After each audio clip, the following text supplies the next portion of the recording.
Hello, one and all. I am here. I have a computer. I am on that computer. I can edit things. I can stream, apparently. We're testing out the streaming capabilities right now. Can you hear me? We have to do all the tests for this first stream with this computer. Can you hear me? Am I too loud? Am I not loud enough? You have to let me know what's going on. Samwise, how you doing? Jim Whitehead, Melancholy Madoka, Brian Dawkins, official channel member, Jeff B, Mr. Tommy Pickles. Audio is good for Mr. Tommy Pickles. Samwise can see and hear me. That's good to know. Perfect sound. Okay, perfect sound. That's the settings. That's the video I clicked on when I clicked on a video to try to get the perfect audio with this microphone, you guys. All right. I'm glad you guys are here. The internet. The internet. People, the internet's good. It's social media that's bad. It's the bad actors that are bad, spreading rumors around. This is what, the 6th, 7th time in as many years where I have to come on here and just reassure everybody the Orville's okay. There's going to be I had to tell people there was going to be a season 2. I had to tell people there was going to be a season 3, and they didn't believe me. Well, you can believe me now, and you can believe me when I tell you. And I can't give you any specifics, but I do know that the Orville will return. I do not know when it will return. I can guarantee you there's no way it's going to return in 2024. And some people are like, oh, JP, there's nothing showing. All the TV channels are saying what they're going to be coming out with. All the streaming services are saying what they're coming out with. There's nothing about the Orville listed in any of them. Yes, because the Orvilles wouldn't be able to come back in 2024. If they started production today, this minute, it would not be finished in time for 2024. It takes a year just for the filming part of things. I mean, you got to do 6 months to write the scripts and to start getting all the sets ready. Takes a year or more to film it, an entire season, and then another 6 months or so to edit it and promote it and blah, blah, blah, blah, blah. All I can tell you, and I've known this for a while, and I'm not talking about feeling it in my heart or anything like that. I've known this for a while. Can't get into specifics. That they plan on coming back. It's just going to be a while. And a lot of the being a while is because of the stuff that we've talked about many times over the year. It's very expensive. Seth MacFarlane is very busy. He has a lot of things on his plate that he is legally obligated to do, especially for Peacock, for NBC, because he is an employee of Peacock and NBC. He got hired right before the pandemic. Then the pandemic happened, and that put him off for another year and a half before he had to do the Orville, which he's allowed to do as part of his Peacock contract. He's able to do other things like the Orville. But he has a lot to do. He's got the TED series, which comes out in 2 weeks, you guys. 2 weeks. We get new Fuzzy Door production, the TED series. A handful of episodes, 6 or 7 episodes, all airing on the same day, January 11th, which is 2 weeks from now, maybe a little less. And we're going to get all those episodes at once. And now that I have a computer again and we're streaming again, I can make videos again, we can talk about all those episodes that come out. We're going to have a big live conversation probably a day or so after the episodes hit, because you got to give people time to actually watch the episodes, but that's going to be a good time. Do you have inside info? And if not, why not? I do have what I consider inside info that they're coming back. I don't know the specifics of exactly when they're coming back. I don't know how many episodes it's going to be. I'm assuming I still feel that it'll be on Disney Plus and Hulu. And people are like, oh, but Disney Plus has got money problems. All the streaming services have money problems. And I think one of the things that allowed Disney to say, I think it's going to be Disney, to say, hey, we're going to give you the money for this, is if they have time to save up enough money. They're probably going to need $100 million just to make one season of the Orville. It's a very expensive show. But I don't want you guys to fall for the internet because people are out there looking for clicks. And they'll look for any reason. People have always looked, especially with the Orville, any little reason, even a reason that isn't what they say it is, they'll use that as a reason. They're like, oh, it's been a while, so it must be canceled. Oh, it's expensive, so it must be canceled. No, it's just going to take time. And I can tell you, wink, wink, they're coming back. It's not a feeling. It's a thing that I've had conversations about with people. Oh, thank you very much. Happy belated anniversary. Jessica and I are still very happily married. Slightly over a year ago, we got married. And we're still very happy. She's in the living room right now waiting for me to finish this live stream so we can hang out and be married together. Oh, January 11th is your birthday. Glad to hear that, John.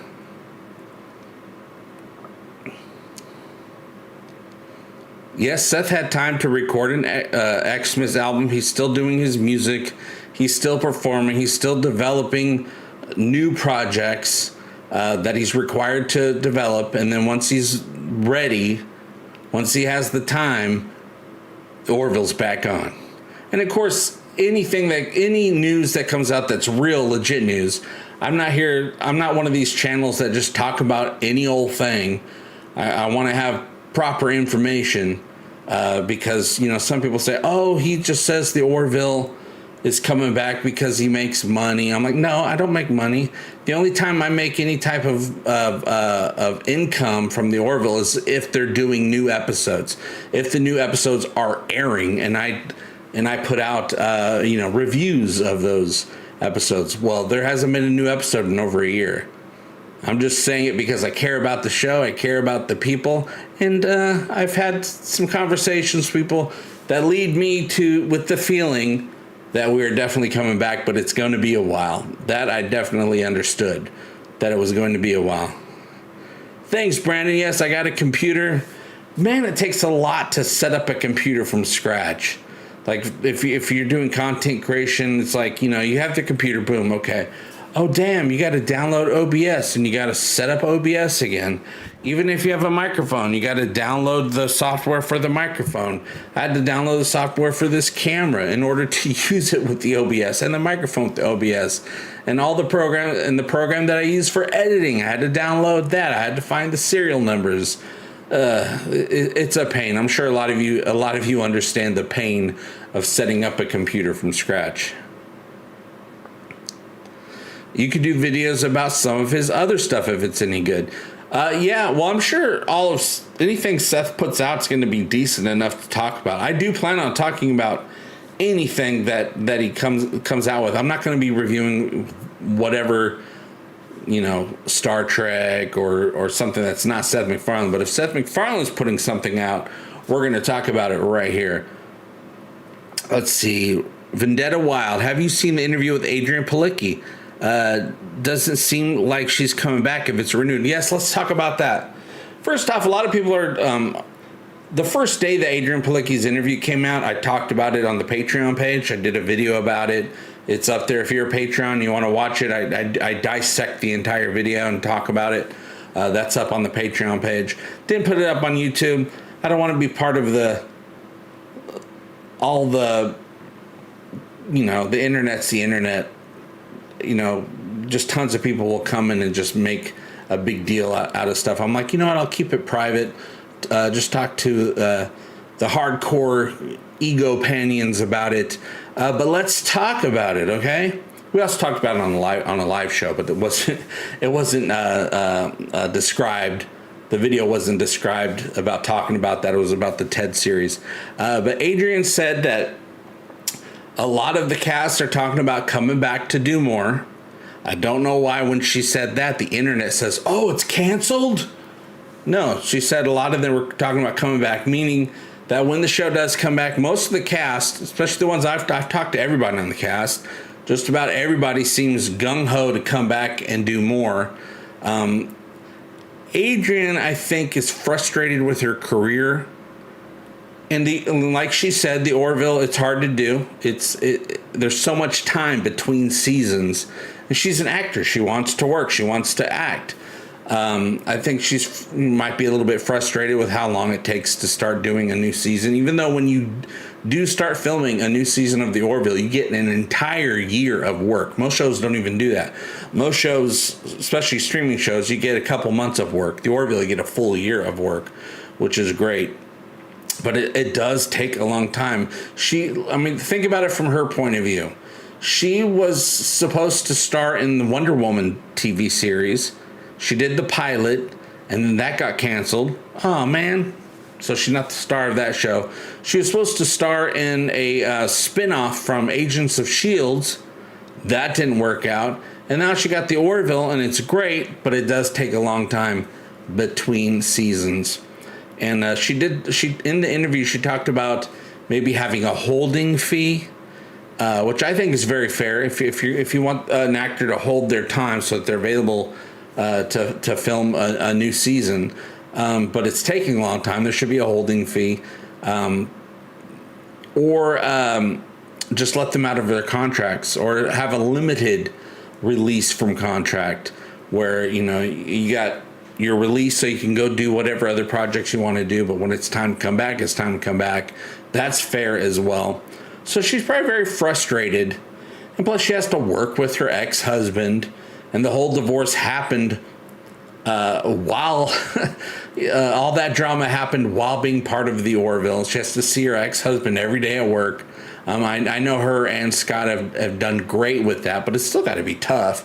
So she's got some frustrations with the show, with life in general, that the other cast members might not have to deal with. One thing I was a little bit upset about was she was talking about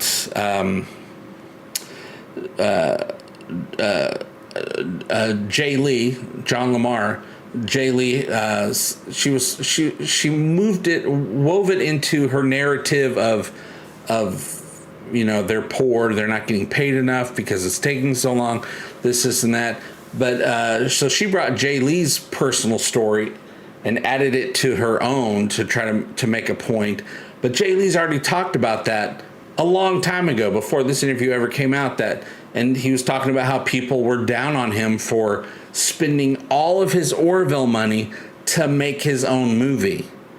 So the reason he was eating crackers and Gatorade and he was low on cash was because he spent all of his money to make his own movie, Atypical Wednesday, which is a great film. I highly recommend it if you haven't seen it. I know it's available. I purchased it on Amazon, but it might be available on some other services. I'm not sure. It might be free by now. I purchased it a couple years ago when it first came out. So she brought that in. He wasn't there to tell his side of the story, and she didn't tell his side of the story. She just told what she saw. But he already talked about that online, that he spent all of his Orville money to produce, direct, star, and write in his own movie. And he seems to be very happy about that decision. He also did respond in a cheeky way on Twitter to Adrian's comment about him. He says, "My belly's full and I'm excited to go back to space." So I know Jay Lee will be back. I'm pretty sure Scott Grimes will be back. I'm pretty sure almost everybody will be back. Kelly seems to think that not Kelly, but Adrian Pileggi at this moment seems to think that she would not come back, but that doesn't mean she will. I never look to what people say. I look to what people do. When the time comes and there's an offer, assuming they want her back, after those comments, I'm sure they're not very happy with her. I know some of The rest of the cast didn't seem very happy with her with some of the things, some of the posts I made, and they were liking and reposting just a couple weeks ago. Gosh, what was I saying? She seems to think she won't return, but when the offer comes, if it comes for her, and she ain't got nothing else going on, I bet you she says, heck yeah, let's go back to space. But you know how people are. They'll say one thing until the actual situation happens, and then they'll take that information and make a decision right there. But yeah, there's a possibility maybe if they ask her, she'll say no, because maybe she'll have something else going on, a movie or a TV show, maybe, or she'll want to get some work. And I'm sure she loves doing the work. Kelly's a great character for her to do. And I know it's fun to film that show, even though it's a lot of hard work. Yeah, she made it. She implied that she wouldn't come back, but she didn't say it. She didn't say it. I don't think she wanted to make her bed at this early stage. Yeah, if she needs to work, if she needs a job because the roles aren't coming in, then I'm sure she'll come back. And that's assuming that they ask her to come back, because I can tell you this.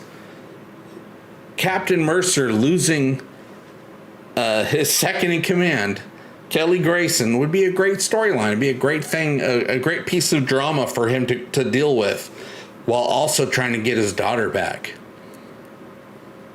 The second coming of Kelly. Yeah, and I get it. She was frustrated with, frustrated with her old contract, but she said she loves making it. Yeah, she's got to. She's friends with everybody. They all love each other. But I can get it. You know, she has her own situations in her own life, and she's taking those in as well. She seems to be just the most frustrated the fact that they're not filming a new season right now.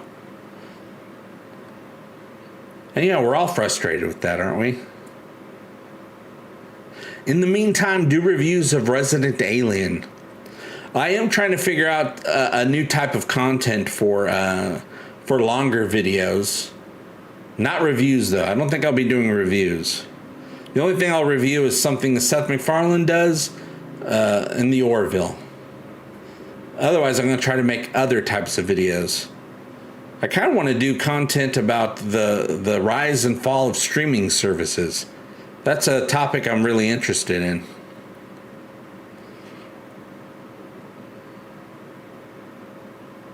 Yeah, even if she didn't come back full time, I'm sure she'd come back like Alara did. Yeah, Alara's been back a couple times. I think she'll probably do full time though. Yeah, she has no problem with the work. It's the timeline. That's a lot of time between filming seasons. But a lot of people are taking her frustration, which is valid frustration, and applying all kinds of assumptions. They're tacking on assumptions to it, like, oh, the show's canceled. She said because they're not filming right now. People are saying, oh, then the show's over if they're not filming right now. No. That doesn't mean that. What's up, Thomas? How you doing? Wish they did a Christmas special like Ted Lasso did.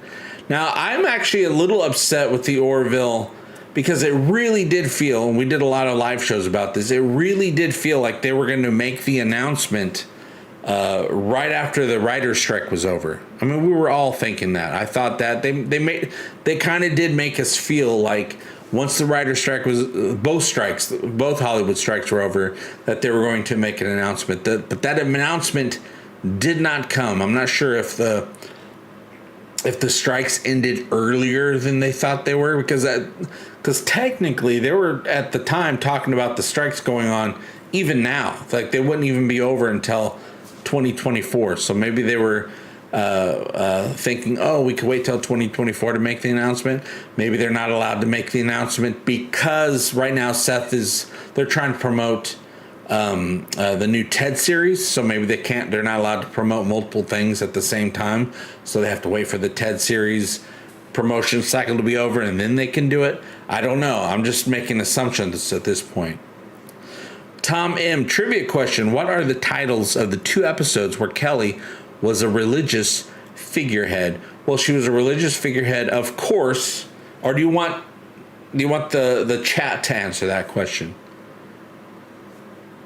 Maybe we should allow the chat to answer that question. So, all right, here you go. Trivia question from Tom M. You guys. What are the titles of the 2 episodes where Kelly was a religious figurehead?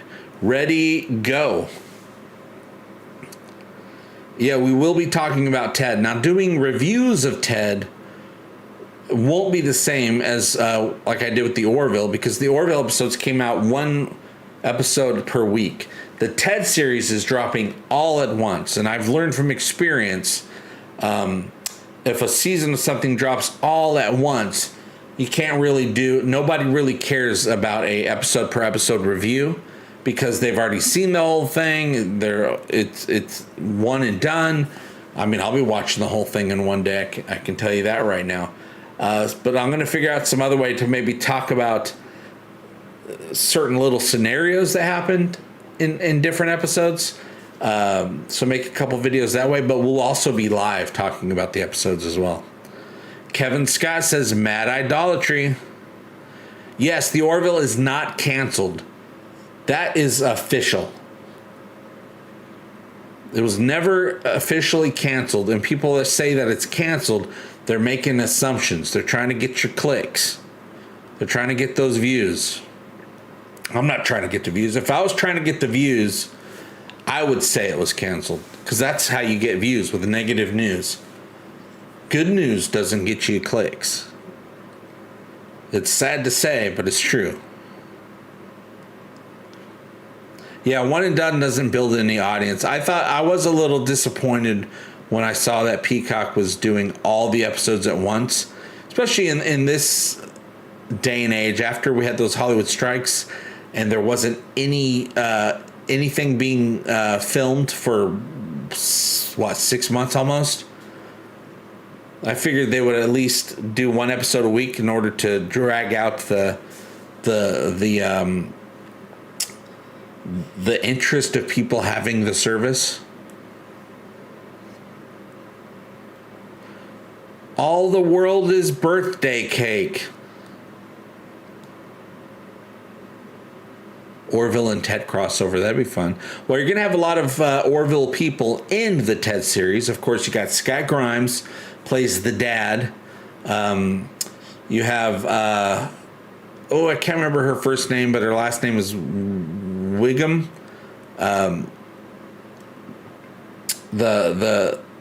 What's her character's name on the Orville?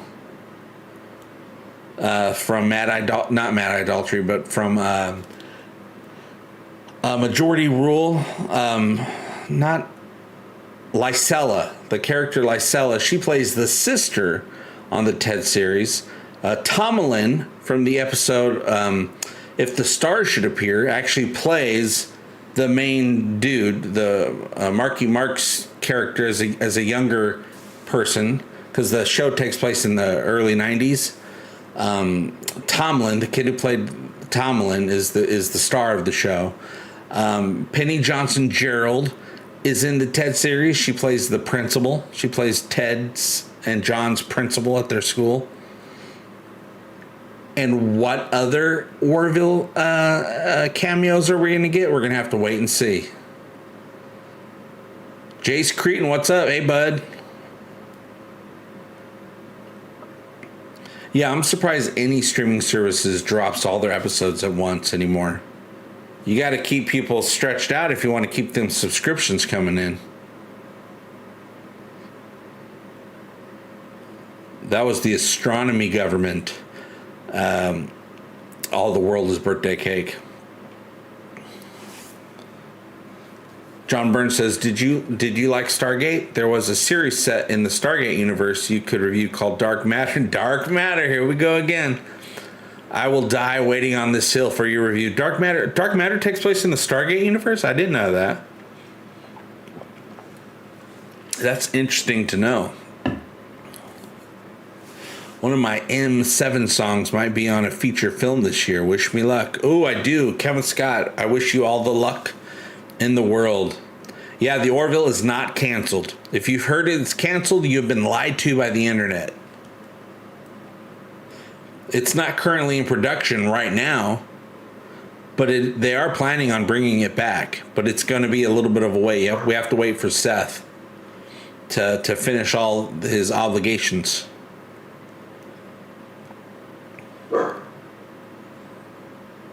Veteran Krug, just want to support you continuing to work Egotastic Fun Time. We will find a ways to work it. That's right. We gotta work it, work it. Mark Wahlberg on Orville season premiere. This is how you can do it. Oh yeah, I watched a couple of Mark Wahlberg movies this week. I watched what's the one? Daddy's Home Part 2. I watched that, and then I watched Instant Family. That was good. Daddy's Home is great. That's a funny movie. But Instant Family was good. It was a comedy, but it was also very heartwarming. I highly recommend it. I wish Seth MacFarlane was on The Owl House. Jeff Tezos says, I just started watching Dark Matter. Binged almost the whole series in a week. Oh, wow. Yeah, it's not that many episodes, is it?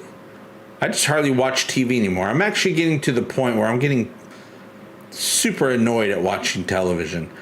Because of all the Black Friday deals, I have a ton of streaming services now. For a limited time, but I have a ton. You know, I got HBO Max, Paramount Plus, Showtime, Stars, Hulu, Disney, and another one in there I can't remember right now. And I still can't find anything to watch. There's too many choices. And that's another thing I want to do a video about. We'll see if I do, though. I have to do a lot of research. Well, I have to wait for the channel to become monetized again. This is a demonetized channel, so you guys should probably cover your eyes. Shouldn't watch this channel. It's demonetized. YouTube is going to get mad at you for watching this channel. But once my channel gets remonetized, I want to start doing some, fun videos like that. I want to do one about there's just too many TV shows for the population of the planet to watch, and too many movies that nothing can get any traction because there's too many distractions of other shows. Like the Orville. The Orville's got a great audience, but they really took a lot of time. And any show out there has to compete with too many other shows. There's only so much time a human being, a member of this population on this planet, has to watch things. So it's hard for anything to really stand out because there's just too much of it. So I got to do a lot of research into that, and I'd love to try to make a video on that. Yeah, and plus, right there, Kevin Scott. Kevin Scott says, just watch YouTube. YouTube, that's a whole other thing people watch besides streaming services and television. Yeah, Seth and Brandon's series, The End Is Nigh. Is that one? I can't even keep track of what show is on what streaming service anymore. Like, even when I go, I'm like, oh, I saw that this particular movie is out. I can't even find it because I have to go through 5 different streaming services to find it. And you can't rely on Amazon Prime to tell you the exact place that something is at. Mark Lawrence, if you ever watched Monk back in the day, a movie was just released on Peacock. The wife and I watched it. Felt just like an old episode, and I think they teased a possible revival. Ooh, I know that was a big show. I only watched a few episodes of Monk back in the day, and I know that they have the new movie because I see it. Peacock is my number one. Peacock is my number one streaming service. Has all the stuff that I prefer, and it keeps coming out with more stuff that I prefer, and it has a bunch of other great stuff on it that other people prefer, and it's a pretty damn good price. Speaking of prices, did all of you get your email from Amazon Prime that they're going to be adding ads to their TV shows and movies, but you could pay an extra $3 a month if you don't want the ads? You can pay what you're paying now and get ads, or you can pay more and not get ads. I think Peacock has Do Not Destroy the Treasure of Foggy Mountain, something like that. I highly recommend that. Last night I watched, I can't pronounce her last name, but Cherry Cheva. I can't know. She's one of the writers on Family Guy. She's also one of the writers on The Orville. She wrote the episode Mortality Paradox. Cherry, I can't pronounce her last name because it's a really long last name. She wrote a movie called Joyride, a brand new movie. It just came out. I think it was on Stars. It's about some Asian American ladies that go to China and have an adventure. It's very funny, very raunchy, highly recommended. And she's part of the Orville family, so go ahead and check it out if you want to. It was a fun time. Is Peacock affiliated with NBC? Yes, because their old mascot was a peacock. Yes, Peacock is NBC. All of NBC's content is on there. Plus a bunch of brand new movies are on there that aren't, well, I say NBC, but also NBC is Comcast. Comcast is NBC. So it's a Comcast joint, you guys. Yeah, Five Nights at Freddy's is on there. House MD, Chucky. It's awesome. Yeah, I'm all about Peacock. Even when it comes to us watching old reruns, it has all the shows I want to watch reruns of. It has The Office Superfan episodes, which I highly recommend. Parks and Recreation, Superstore. I don't remember if The Good Place is on there, but I know The Good Place is on Netflix. But who knows how long that'll last before it gets moved to Peacock. That's another thing. I watch with these streaming services. I'll watch something on a streaming service. And I'm like, oh, that was good. Oh, I want to watch that again. I go on that streaming service. It's not there anymore. It's on another streaming service. So a lot of content is being moved around between these different streaming services, which there's too many streaming services, FYI. Yeah, I watched Five Nights at Freddy I had to go see it in the movie theater because my stepson wanted to. He's a big Five Nights at Freddy's fan, and he wanted to see it in the movie theater. So we went and saw it opening night. It was better than I thought it was going to be. It was fun. NBC still breaks out the Peacock symbol occasionally, mainly special events and D stuff.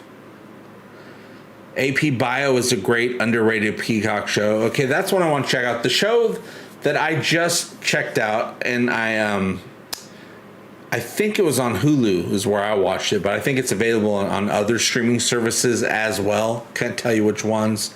There's a million of them. Abbott Elementary.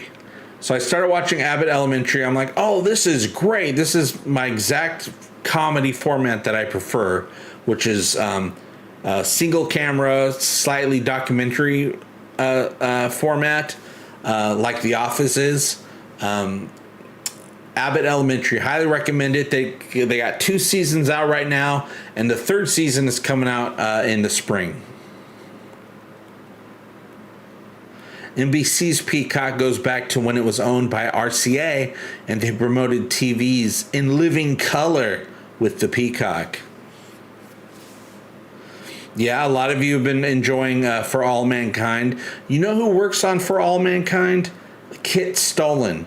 Kit Stolen is one of the designers for the Orville. Really cool guy. I got to hang out with him at the premiere of season 3 of the Orville at IMAX. Really great guy.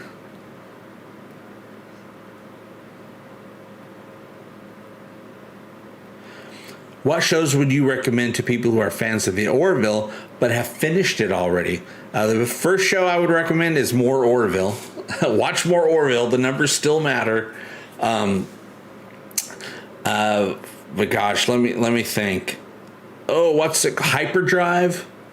It's a little bit goofier of a sci-fi show than the Orville, but it's regular people out there doing space stuff. Hyperdrive, a lot of fun. There's another People of Earth.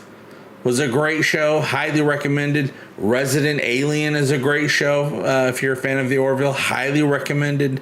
The new Ted series comes out in 2 weeks. If you're a fan of the Orville, you're definitely going to want to watch the Ted series. You can go back and watch the first 2 Ted movies. They're both available on different streaming services. Which ones, I can't remember. You just have to look up Ted. Both of them are available, though. Oh, Brian Dawkins says, I want to see the UK show, Bad Education. That one I don't know about. Oh, you know what's a really great show? It's not sci-fi per se. Ghosts on CBS. CBS, no. Ghosts. The British version and the American version are both great. New season of the American version is coming out in February.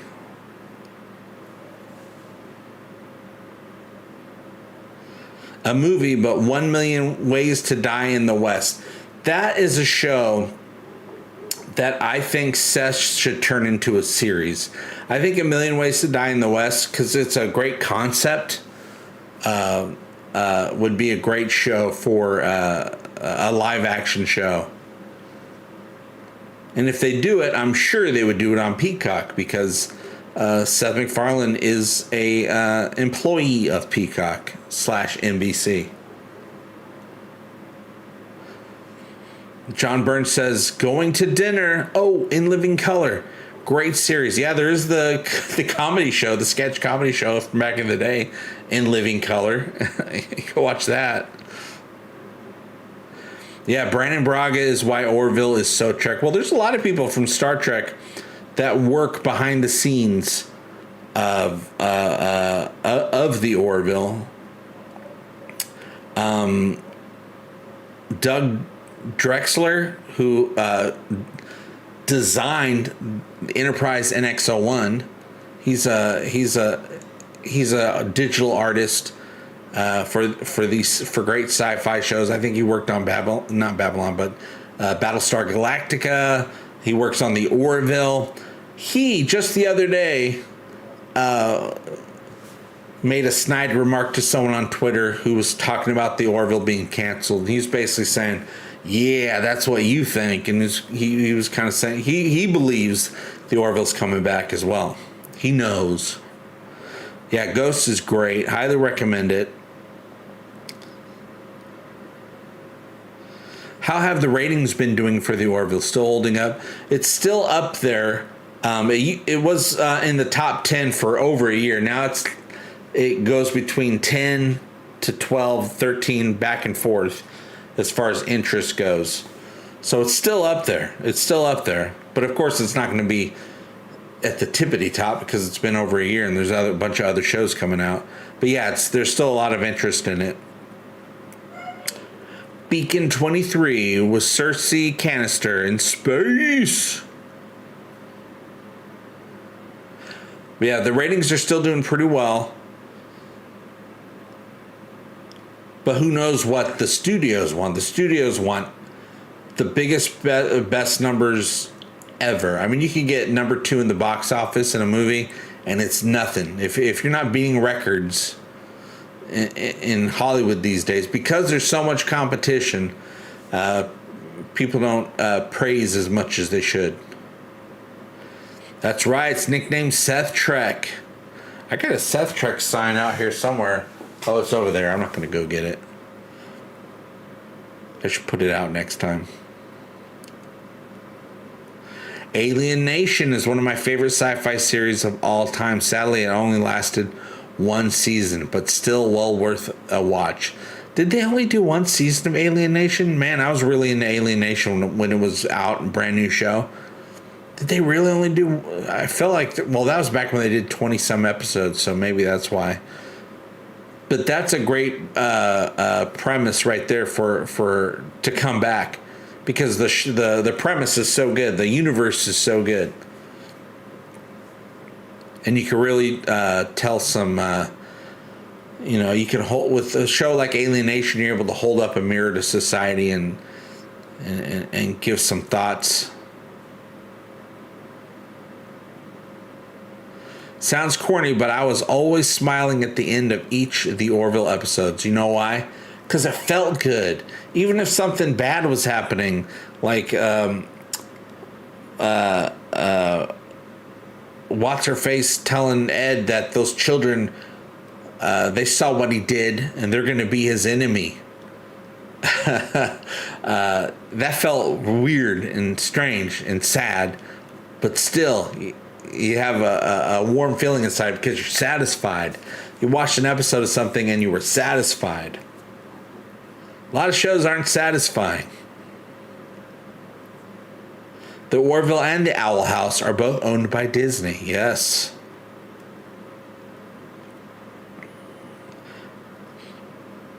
Jeff B. Hail Orville Nation.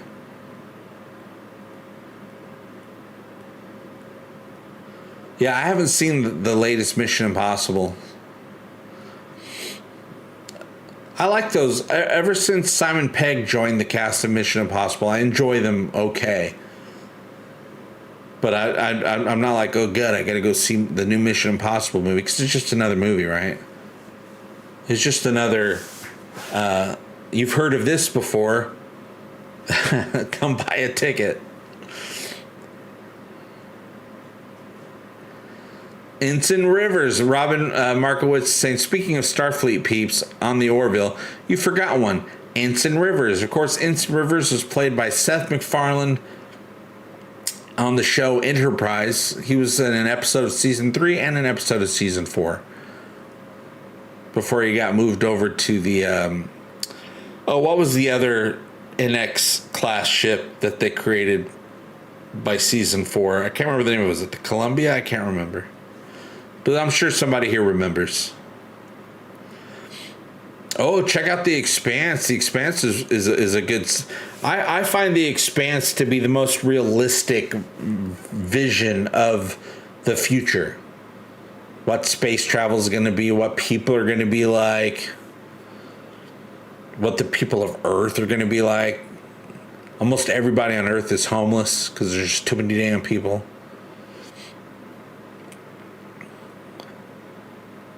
Yeah, we did lose Yaphet. Rip Norm MacDonald. But we were talking about Yaphet could just split and become 2 Yaphets with different personalities and different names. We can either have 2 Yaphets or one of them jellies, or one of them, or they decide to split up and one stays behind on the ship.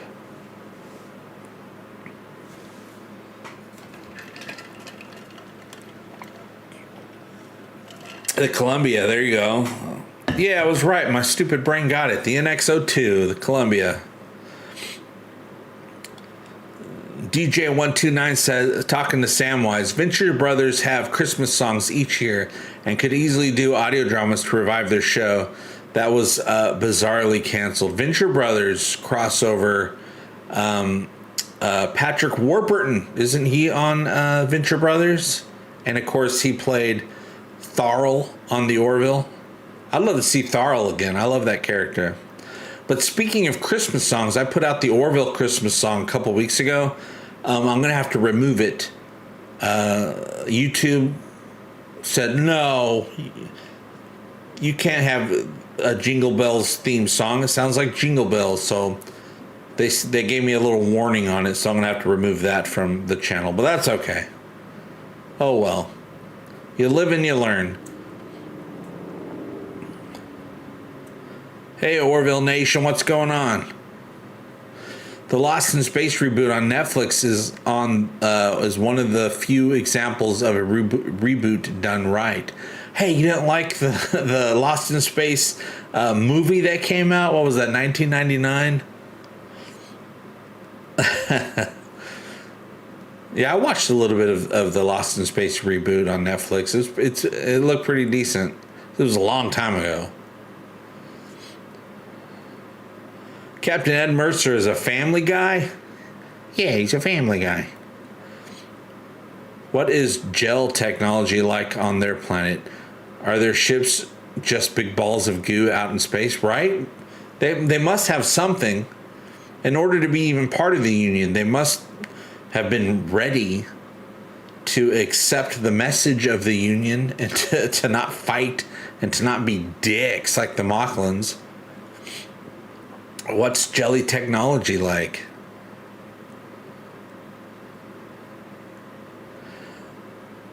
Tommy Pickles, fun fact, the original NX class starships were named after space shuttles: Enterprise NX-01, Columbia NX-02, Challenger NX-03. Oh, if only they got another season. How many NXs would we have had? Yeah, bleak isn't good in sci-fi. No, I like adventures and fun in sci-fi.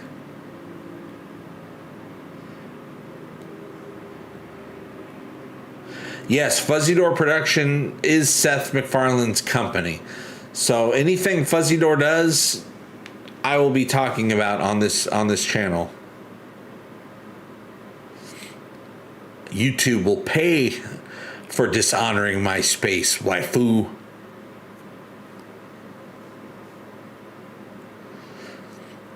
Why no Jingle Bell?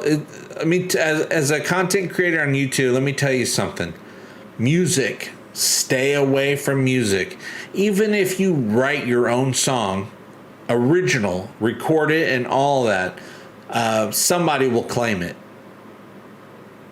It is not worth doing music on YouTube.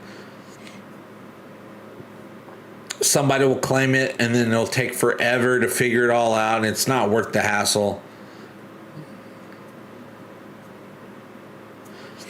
Joe Swanson is the sheriff. Joe Swanson is Mr. X.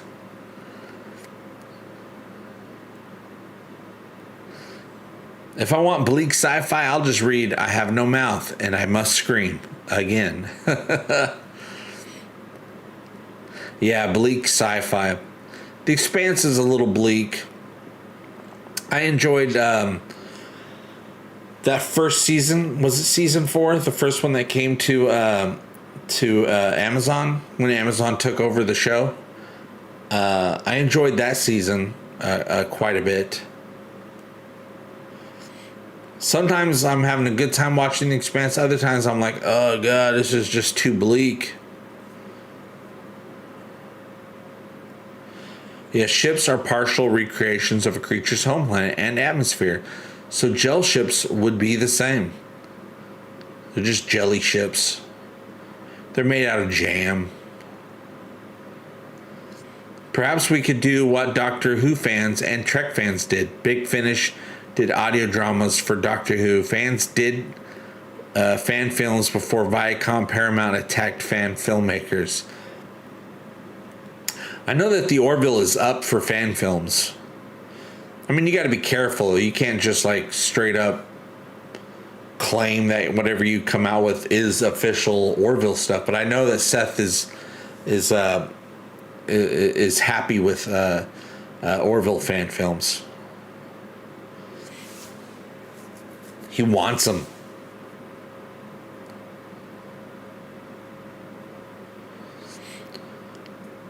What is one of you guys will remember? There is another sci-fi show that's fun, and they're out in space doing stuff. It has that one girl from the AT&T commercials, Lily. I can't remember the name of the show, but it's a fun one. One of you guys will remember. EGOTASTIC FUNTIME. I have a workaround that YouTubers use for music, and it's called old video game music from 2000 to before that isn't on Spotify.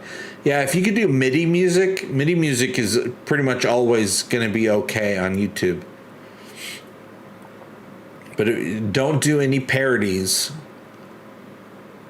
And I've even had people that have wrote their own original songs, and somebody just comes along and claims it because they know nobody's going to do anything about it. They know YouTube's just going to say, oh, it's claimed, okay, and they're just going to believe you.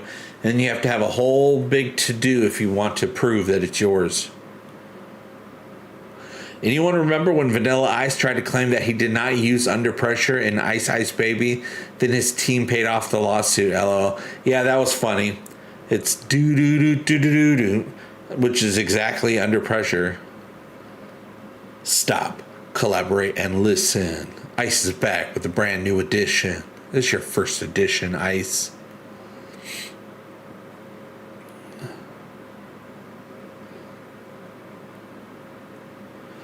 Public domain music from the early 20s and 30s.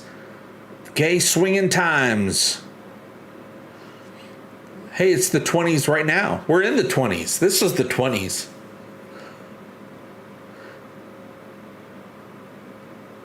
Dune Part 1 had some cool visuals, but as someone who hasn't read the book, I feel I won't have the full picture of the story until I've seen Part 2. Yeah, I never saw the new Dune movie. I just have to really be in the mood to sit down because I know it's long. Firefly? Oh yeah, Firefly. That's a good one. If you like the Orville, watch Firefly. What is there, like 11, 12 episodes? I think there might be 12 episodes. I think 11 got aired, but I think there's actually 12 if you stream it or get it on DVD. Fan film Orville? I'd watch. Well, stay tuned. There'll be news on that at a much later date.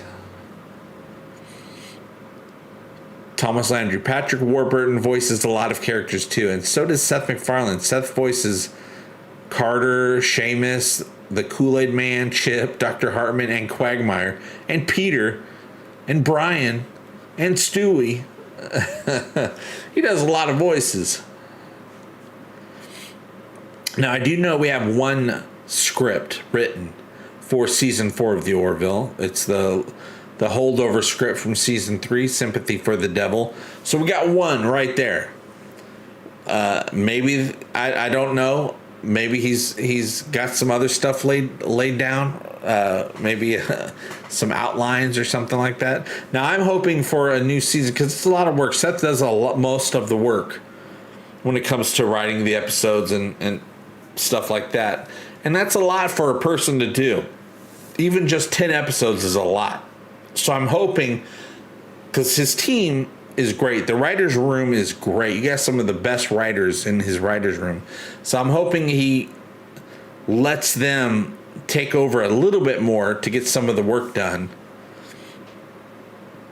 so that we get the scripts written quicker and get... because it's going to take a lot of work once because they like to write the entire season before starting production. Not just an episode here or there, but the entire season. That way they can see exactly what's coming around the bend, exactly how to develop all the sets and things like that, and have things ready in a full cohesive season type of scenario. So I'm hoping he gets a little bit more help with the writing.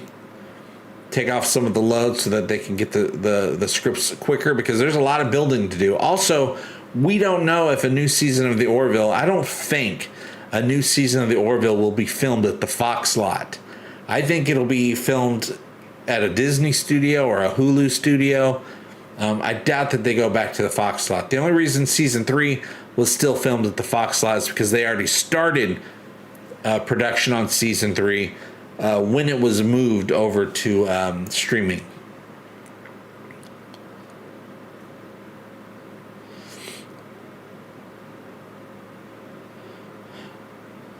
Jace Cretan says, "Screw YouTube.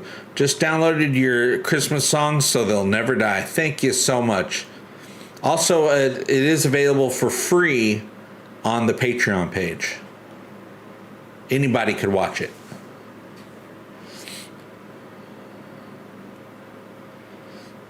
And if I'm misremembering that, let me know and I'll make it so that everyone can watch it. But I'm pretty sure I made it where everyone could watch it on Patreon, even if you're not a Patreon supporter.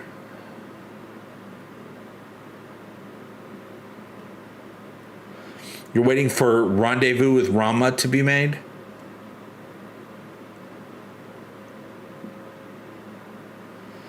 Are you going to do episodes of Ted? Would be cool if you do. Well, I'll be doing some videos about Ted. I doubt I do full episode reviews because they take a long time to make, and they're dropping all episodes at once. So by the time I get a video for the first one done, everybody would have watched the entire season already. So I have to figure out how to do that. Oh, what is my Patreon? Link is in the description of this video. And but it's Egotastic Fun Time. Egotastic Fun Time. We're gonna have a great time. Do you like historical movies? Name few. Historical movies. Braveheart, loosely based on Braveheart is loosely based on actual events. Glory, I love Glory.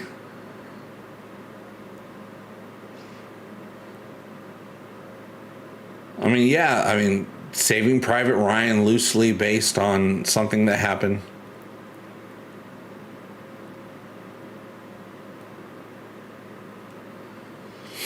Yes, Seth does still have the Orville as his Twitter banner. Tom changed his, but Seth left it, and he uses his account. He knows it's there. Yeah, he does use his account. He messaged me last month on the Twitters.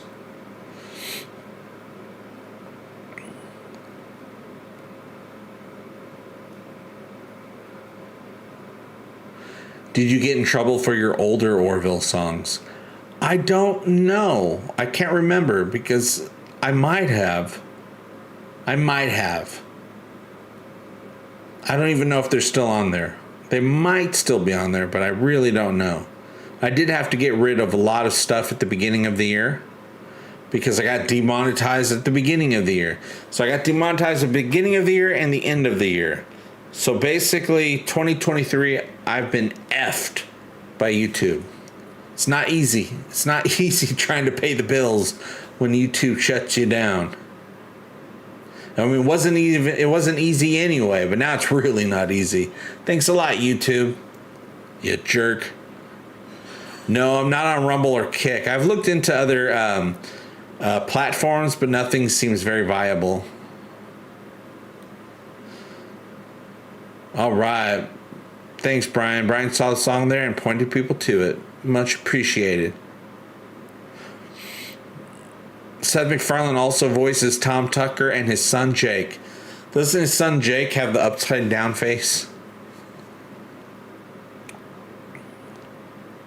Oh, wow.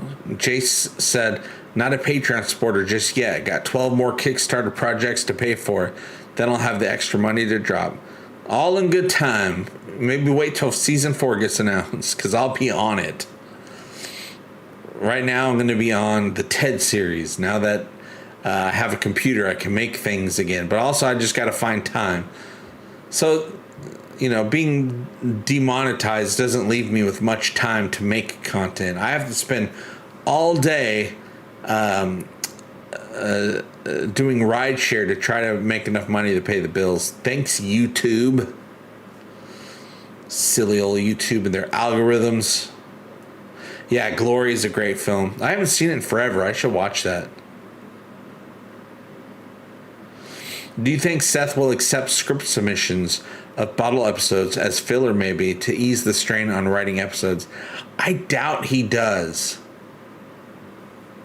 He's very hands-on. He likes to write stuff, but also he has a team of really great writers. David A. Goodman, Brandon Braga, oh gosh, there's more. I'm forgetting all the names right now, you guys.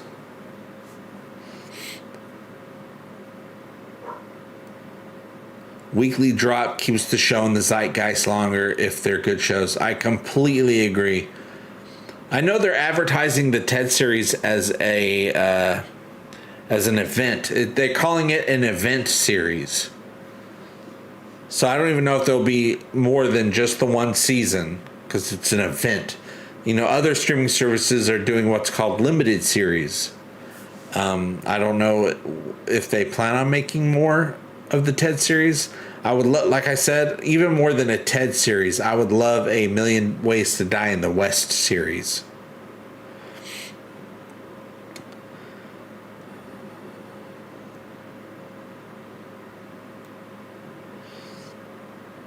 Well, right now the Christmas song is still up on YouTube right now. So if you just look at this channel, it's one of the latest videos from like a week or two ago. It's called The Tale of Charlie, the Orville holiday song. It's this year's offering from the holiday spirit with the Orville Charlie. And it's based on Rudolph the Red-Nosed Reindeer. Charlie, the ship's navigator, had a fourth dimensional mind. People die at the fair. Yes, they do. Oh, Seth MacFarlane voiced Mike in Sing. Did I see Sing? I can't remember if I saw that or not.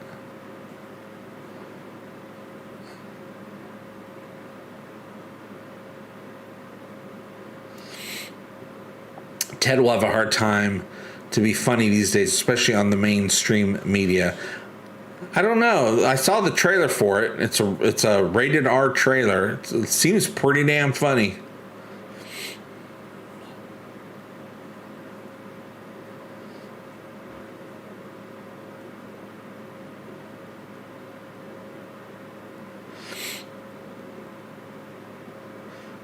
Seth was also a voice in Hellboy 2. Was he the voice of that one alien or demon guy? The one that was played by What's-His-Face? The body was Doug... what's his name? Doug Jones from Discovery. The guy that plays Saru, he played the alien character, but the voice is Seth MacFarlane, isn't it? Am I right? Or am I getting that mixed up? Oh, thank you, Johnny J. You did a great job on the Charlie song. My wife and I really enjoyed that one. Thank you so much. It took me forever to figure out what song to parody. And then it kind of just hit me. I was listening to Christmas music, and then the Rudolph song came, and then I was thinking about the Orville at the time. And then it just hit me. I was like, Charlie, the ship's navigator. And I call it Tale of Charlie to spoof the Tale of Rudolph, which Bortis was talking about in the About a Girl episode.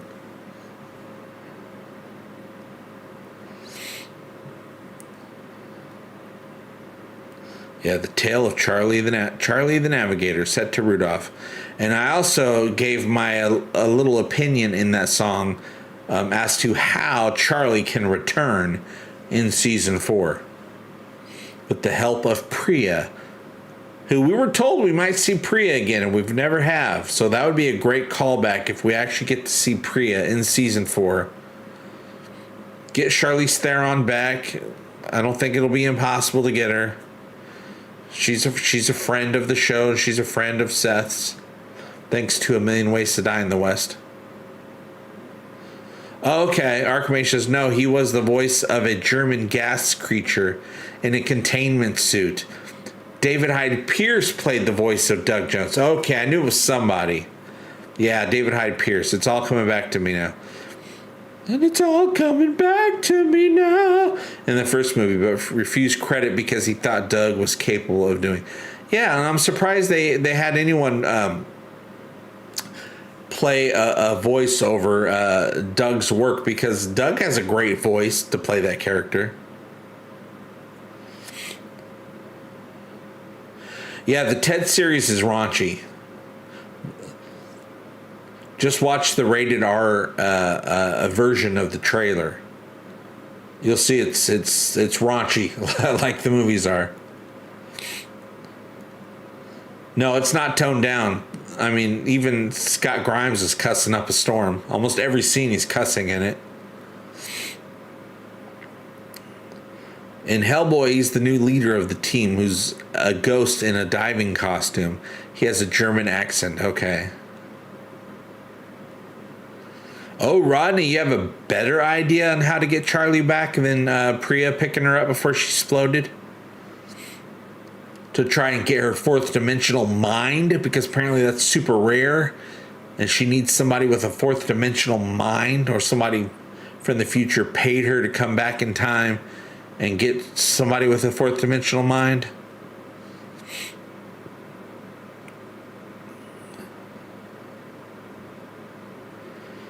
Yeah, kids can be pretty raunchy too. Most adults have forgotten how bad they were as kids. I didn't forget. I was pretty raunchy as a kid.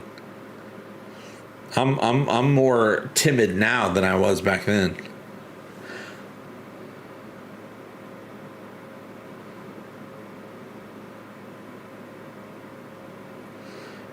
Dr. Johann Kraus in Hellboy 2 was Seth. Great character. Designs for him carried over Del Toro's Halo helmet design. Maybe she went to the fourth dimension and is stuck there. Whatever it is, it has. If they bring Charlie back, they have to make it where her sacrifice was worth it. As long as it doesn't diminish the sacrifice she made in season 3, then it'd be awesome to bring her back.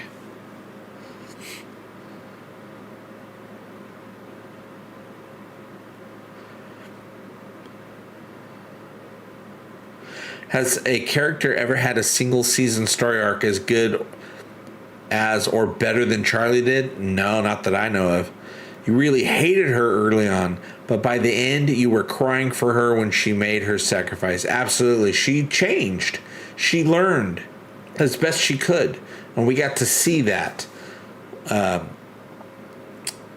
It was great. She knew when she got hired that her character was only going to be for that one season. But I would love it because I know she would love to come back. When I talked to her about it, she said she was trying to come up with, maybe Charlie will be back. Maybe she has a twin sister or something. She was having fun with it. At the time, I didn't have an idea of how she would come back. But then I started thinking about it. I'm like, oh, wait, Priya. Oh, wait, she has a fourth dimensional mind. That's super rare. Even the Kalon didn't quite understand that. So if it's super rare, she's able to see in 4 dimensions and to work in 4 dimensions. People from the future would want that to exploit it for whatever futuristic things they're doing to exploit.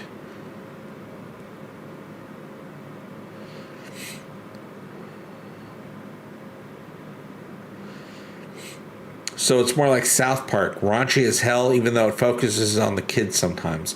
Well, the kids are teenage. I mean, John's a teenager in the show, so teenagers are pretty raunchy. So it's not really like kids, not teddy bear age kids, even though there's a teddy bear in it. But yeah, it's raunchy. It's a bunch of F-bombs and dirty things happening.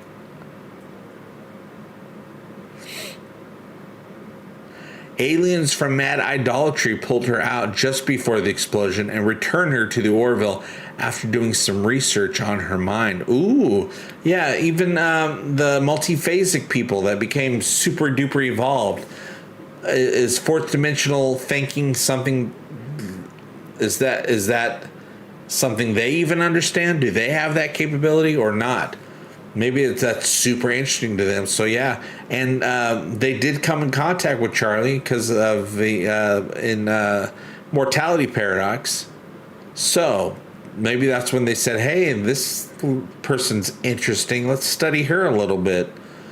And then boom, pulled her out of that micro universe they created where the planet exploded.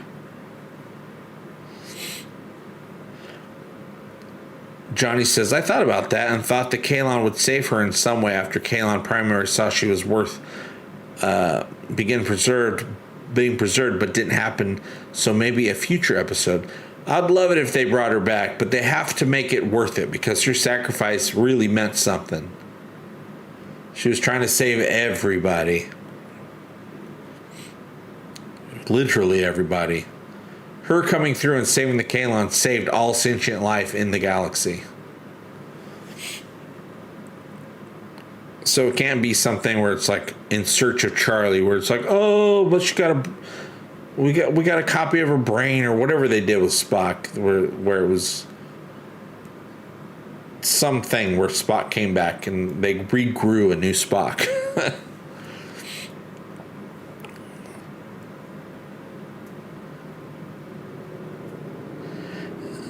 If they don't try to have Isaac's emotions stick like they did for Timus, then what was the point of that episode other than to show the backstory of their rise to freedom against their builders? To make you go, oh, it was a heartfelt moment where Dr. Finn had to say, hey, I can have him be emotional, but I have to take away all his memories. I have to take away everything that he is up to now in order to get those emotions.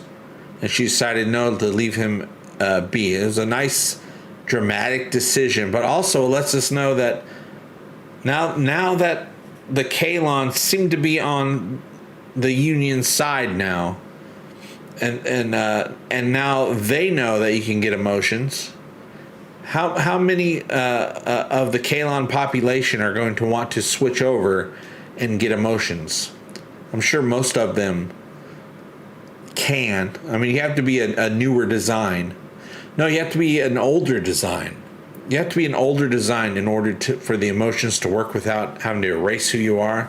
But also, a lot of them, it doesn't matter if they're erased. They're just a cog in the machine. Isaac actually lived a life. He learned things. He grew. Heck, he lived 700 years on that multiphasic planet. I'm sure there's a lot of adventures that he had in those 700 years and things that he learned there.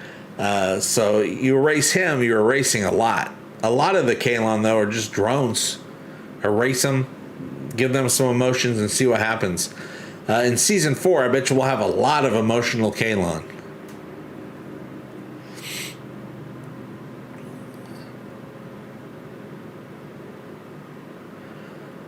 I still hold that the Orville's greatest accomplishment was making us fall in love with a ball of snot. I miss Norm, too. Yeah, that was so sad with Norm. We lost him. Whoever thought there'd be a character, like you say, a ball of snot, a jelly character. A show finally had a jelly character. Yeah, what is Halston Sage doing lately? You know what? I haven't kept track of Halston Sage. I have no idea what she's doing.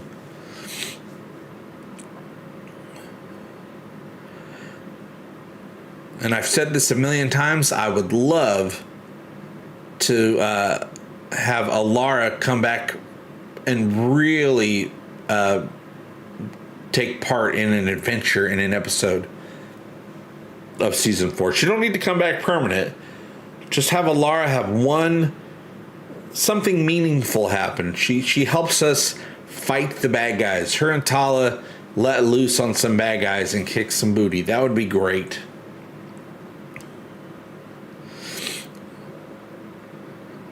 Johnny says, I don't think it gets talked about enough, but the Orville has some of the best written and acted female characters on modern television.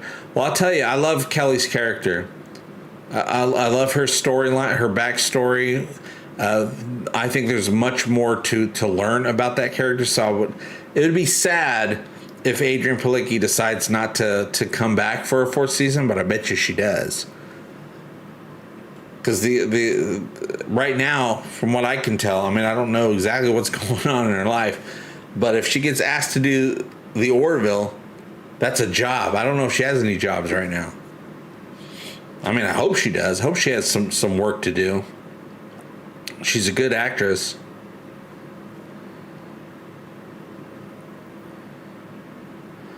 Plot twist, Yaphet just happened when Derulio sneezed one day.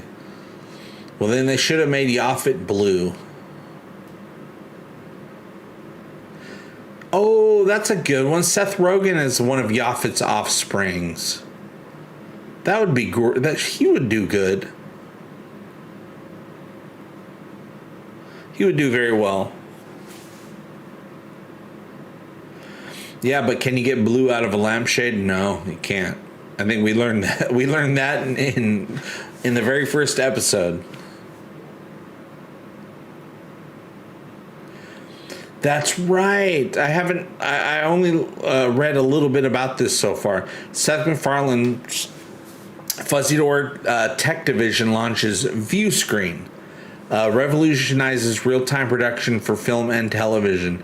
I think they might have been testing that a little bit on the Orville they were telling me that while they were filming, Seth had a screen that he can show you exactly what you're supposed to be reacting to or looking at, or, you know, a monster or an alien or something like that. And so they can actually see what they were supposed to be reacting to. I wonder if they were testing that technology. But also, you'll be able to get the view screen app, and you'll be able to, I think they even have Orville effects that you can add into your into whatever you're producing, whatever you're making with this new technology. Hey Charles, how you doing?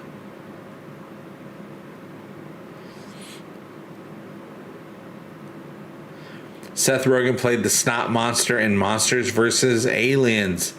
Bob in MVA, Monsters vs. Aliens. Yep. So he can't play it. I'm calling it. He can't play it. He already played it. He already played a ball of snot. He has to do something. We have to get somebody else, you guys. Now, we've mentioned William Shatner, but I think we probably should get somebody younger at this point. Because he needs to be around for season 10. Yeah, not after Sausage Party. Sugar, you're doing an impression of Seth Rogen's laugh. He has that. I can't even do it. It's such a goofy laugh. But it's a great laugh. You know who it is when you hear it.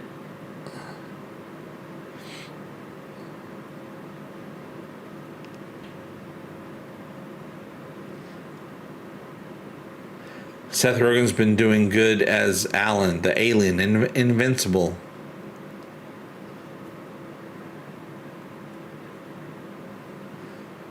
Oh, love it. Archmage Frey says, I like the idea of splitting into two. Female version is Kristen Shaw. Kristen Shaw would be a great voice for a female Yaphet.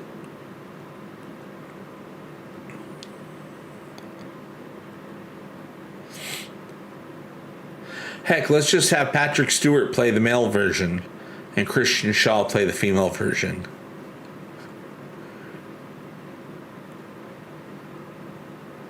Nicola is great. She's been hanging out in the bathtub this week. I mean, not every day all week, but I find her in the bathtub a lot. Or I'll come home and she runs out of the bathroom because she was hanging out in the bathtub. I don't know why she decided to be in the bathtub. Chris Pine. Ooh. In the pines, where the sun doesn't shine. Chris Pine, that would kind of be a Star Trek crossover.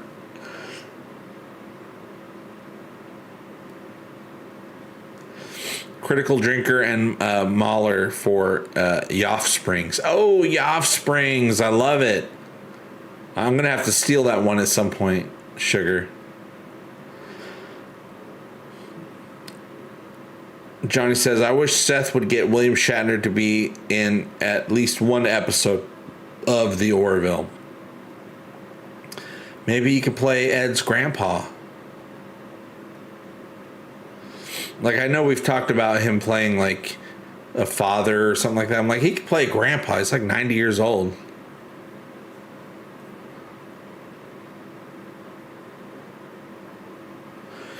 That view screen is similar to what was developed by Henson Productions and used on the show Sid the Science Kid. Nice. Sid the Science Kid. Archmage wants Patrick to play a mediocre union architect who keeps yelling at his blueprints. The line must be drawn here. No further. I couldn't do the full impression of Patrick Stewart because I haven't talked this much in a long time because my computer's been down. So my throat's starting to get a little scratchy.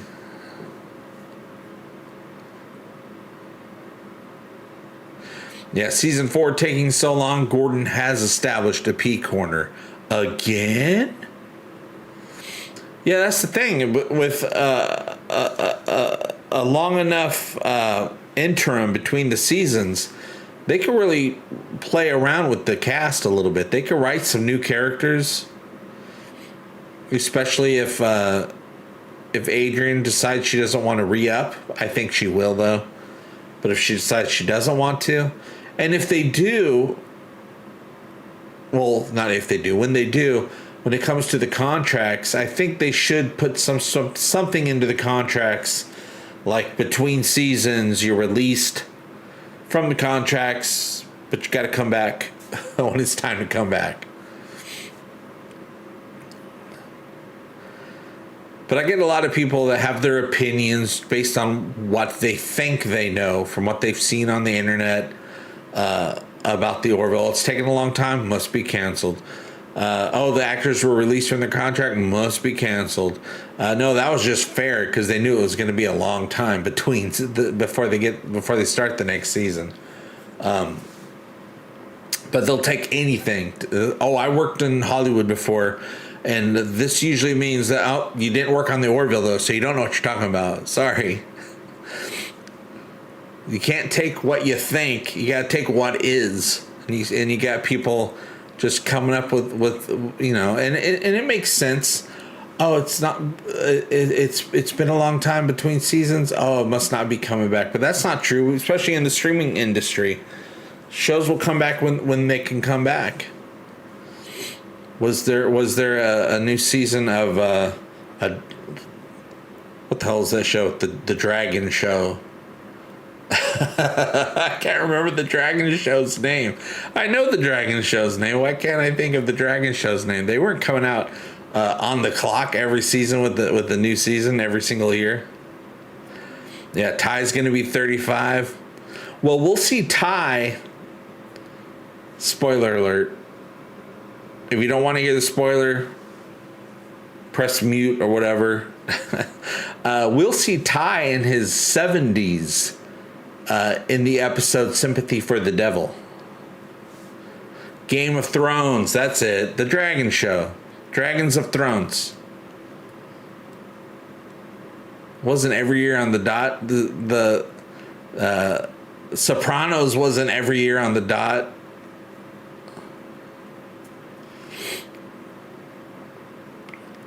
And Hollywood's so messed up with the streaming services. There's a lot that they just didn't account for with the streaming services. All these streaming services didn't account for the fact that there are other streaming services out there. They all thought they were going to start their streaming service and everyone's going to watch it. No, there's a lot of competition. So they all spent too much money. Yeah, Curb had like 7-year break. I don't think we'll have that long of a break, but we are on hiatus right now. How to Train Your Gordon to use the P corner. Yes, it definitely will not. The Orville will definitely not come out in 2024. Even if they start filming today, they will not be out in 2024. It takes too long to make a season. If they started filming today, they would still be filming 1 year from now. It takes a year to film it, and it takes half a year to finish all the editing and promotions, and it takes half a year to create what is to be filmed. I do have predictions. I predict that the Orville will still be on Disney Plus. No brainer, it won't be out in 2024. That's just obvious. I'm hoping, well, this isn't a prediction, I'm just hoping that we get at least 10 episodes. I predict that those episodes will be an hour or less. Season 3, every episode was over an hour long. I bet you a new season will be reined in a little bit because it's expensive. Super expensive. So we'll probably get an hour or less, what we're used to. Probably still a little bit longer. That's just a prediction. But I think it'll still be on Disney. I think it'll be a full season. because he wants to do Sympathy for the Devil. Sympathy for the Devil would make an amazing episode, award-winning episode, but it wouldn't make a good movie because it takes too long for the Orville to show up. Great for an episode. I don't think it would work for a movie. Yes, season 3 was supposed to be 10, but because of COVID, they weren't able to travel to Europe in order to film Sympathy for the Devil, so they had to cut that episode. So we ended up with 10. But those 10 episodes still had the same amount of running time as season 2 of The Orville, which had 14 episodes.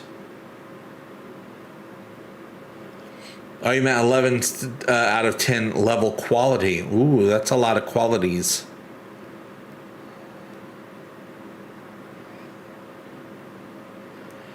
That's true too, Archmage. Archmage says by the time the Orville comes back, half the current streaming services will have merged or changed anyway. That's true. They're already changing. They're already starting to merge. What's the ones that are talking about merging right now? I can't remember. I haven't gotten into the full story, but 2 of the services are already talking about merging. I'm sure Disney definitely wants to cut the budget. They haven't had a great 2023. No, Bob Iger was talking about they made too many sequels. They made too many things. Going forward, they want to do quality over quantity, which is great because what's quality? You don't get higher quality than the Orville. The Orville is the highest, tippity-toppiest quality there is out there. Max and Paramount have had a talk, supposedly. Yeah, these things are coming together. There's too many streaming services. Just too many. And even if there was only one streaming service and they all had the amount of content that is currently out right now, that's too much content. You got to realize you can't have one show for every single person that lives on this planet. You can't have 8 million or 8 billion shows for 8 billion people. You got to cut it down a little bit. Let a couple of people watch one show, and not just have one show for every person that lives on this world.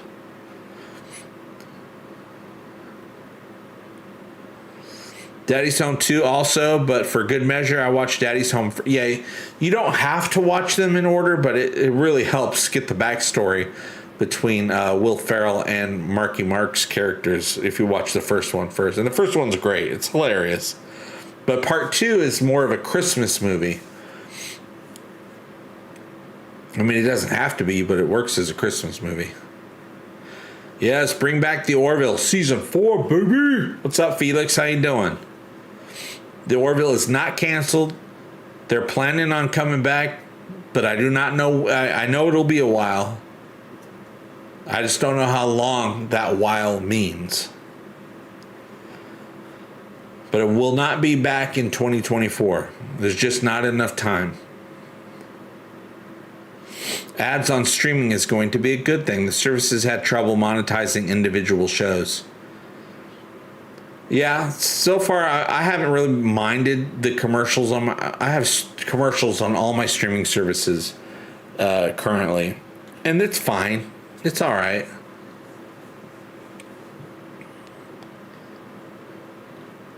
They charge you just as much as they're going to charge you, and then they also make money off of the ads. So the streaming services they're finding ways to make money, and I think Disney is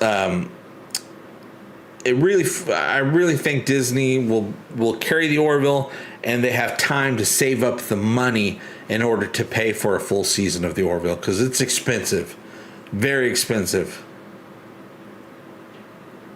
Netflix is the rare streamer that makes money as they cater to many different audiences around the world. Yeah, Netflix, I believe, is profitable, and I'm not a big fan of Netflix. I have a hard time finding anything to watch on there, but other people, I'm sure, find things to watch. Seth will call you first if it gets renewed, JP. I'm sure there'll be a conversation between me and somebody on the show. Because I want to be in on it. I want to be I want to be on the hype train. What do you guys need to help me hype up the new season? Let's do it. I'm there. But I think it is renewed, just not officially out in the public renewed. I think it's on hiatus. And we'll make the new season when Seth finishes his commitments and we've saved enough money to pay for it. Because all the streaming services right now, especially Disney, because they've spent way too much money, they're kind of being tight right now. They're still got to make money back from all of the money that was lost during the Hollywood strike. That's going to take some time. But Disney's not bad at figuring out how to make money again. So when they'll make the money, they'll say, okay, oh, you're ready, Seth? Okay, good. We saved up the money because we had the time to do it.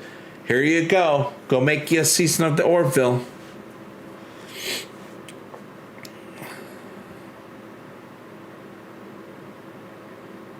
The Orville isn't that expensive. Season 3 only costs as much as 2.5 hour episodes of She-Hulk.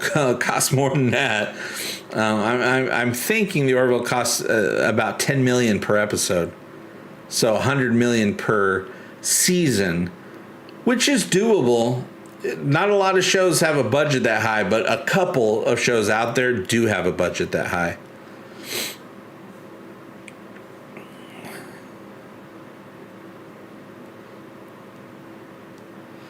When Seth has an announcement, he should pop on your show like he did a few times years ago. He should. Maybe he will. He knows I'm the Orville guy. He knows when it comes to the Orville, I'm the channel to talk to. Other shows that he does, I don't know. I'm not there yet. But when it comes to the Orville, I'm there. I was just watching Hulu and thinking, where's the Orville season 4? It takes an extra long time with effects, so the sooner they start, the better. Yeah, the sooner they start, the better, because, just a year of filming, and they still got to do the effects and the advertising, which is a whole other 6 months. I mean, luckily they do a lot of the effects. Well, they do the effects the entire time. They start doing effects before they start filming, while they're filming, and after they're filming, because that's how much it takes. That's how long it takes to get it done. And then they're not always successful. Like the episode Primal Urges from season 2 was supposed to be in season 1. That was a season 1 episode, which is why it kind of feels a little different if you watch it. Which is why they had to put it as episode 2 in season 2, so they could hurry up and get it in there and get it out before the whole show changed when Alara left and it became officially a different type of show. The reason Primal Urges wasn't in season 1 was simply because they couldn't finish the effects. They did not have enough time to finish the effects needed for that episode. What's up, Scousandi71? Hi from the UK. Hello from the US of A, UK. Yeah, Seth could easily do short animated series in the meantime. He has a lot of experience. I would be very interested to see what an Orville animated series looks like. I think they could do a lot of fun. The comics were fun. I'm not even into comics anymore, and I had a great time reading the Orville comics. And they are canon. The Orville comics are canon, so that's an extra bit of fun. Oh, nice. Was it Jerome? I hope I'm saying that right. Scott Grimes approached me on Facebook for a t-shirt and a signed photo. Nice. He wanted a t-shirt of yours and a signed photo of yours, or he wanted to sell you a t-shirt and a signed photo?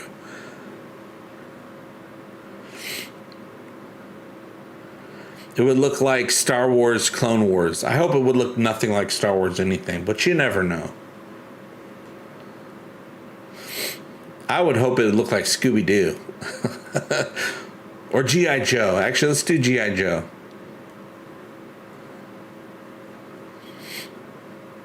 The Orville, great Union hero, the Orville's there. A lot of the MCU shows have had horrible writers and directors. They have to end up wasting so much money on reshoots and trying to fix things in post-production. Because there's too much going on with the MCU. Sorry, MCU, you got too much going on. Just like with these streaming services. Close the gate a little bit. Only let a few things through. Don't have so much content. Because also people can't keep track of all the content. You have to watch 1,000 hours of superhero stuff just to understand what's happening in the latest movie. It's tough, MCU. Just keep coming out with Guardians of the Galaxy and we'll be fine. I love Guardians of the Galaxy. It's not MCU, but you know what was great is the Suicide Squad. That was I loved that movie. It's not MCU, but it's it's pretty great. I love it when they go crazy. I love all the cosmic stuff with the superheroes nowadays. I got tired of the military style stuff, like Captain America, that type of thing. And once we started doing weird space stuff, I was back in. I was like, let's do this. Yes, the Wolf Dog. The Orville is not canceled. It never was. You might have heard the internet say different things, but they've been doing that a couple times a year for the last 6 years when it comes to the Orville. The Orville is not canceled. They're on hiatus. Don't know when they're coming back, but I know that they're working on coming back eventually. Ooh, it looked like Family Guy. Well, the Orville has been on Family Guy a couple times. Well, once you can actually see the ship. One episode of Family Guy actually has the Orville ship in it. That was fun. But yeah, I guess animated wise, it would look like that, wouldn't it? Well, if they let Seth hand draw it, it might look like that. Oh, nice. Scott Grimes liked all my comments on the Orville Facebook page. That's awesome. Yeah, I come across that page sometimes. Sometimes, the rare times I go on the Facebook, I'm not a big fan of Facebook, but I do go on there just to, keep up with family and stuff like that so they know I'm not dead. The Orville Facebook fan page does come up and I see stuff on there. A lot of true believers on there. Also a lot of people that are victims of the internet on there, but there's also a lot of true believers. Big Orville fans on that page. When do we get season 4? Not in 2024, I'll tell you that. I can guarantee you there will not be a new season of the Orville in 2024. We got to look towards 2025 and beyond. I pretty much tapped out on the MCU also. Just got too convoluted to follow it anymore. Yeah, that's a good word for it, convoluted. There's just too much going on. I want my superhero movie to be about my superhero, not about my superhero and eight cameo guest stars talking about stuff from a film I never saw.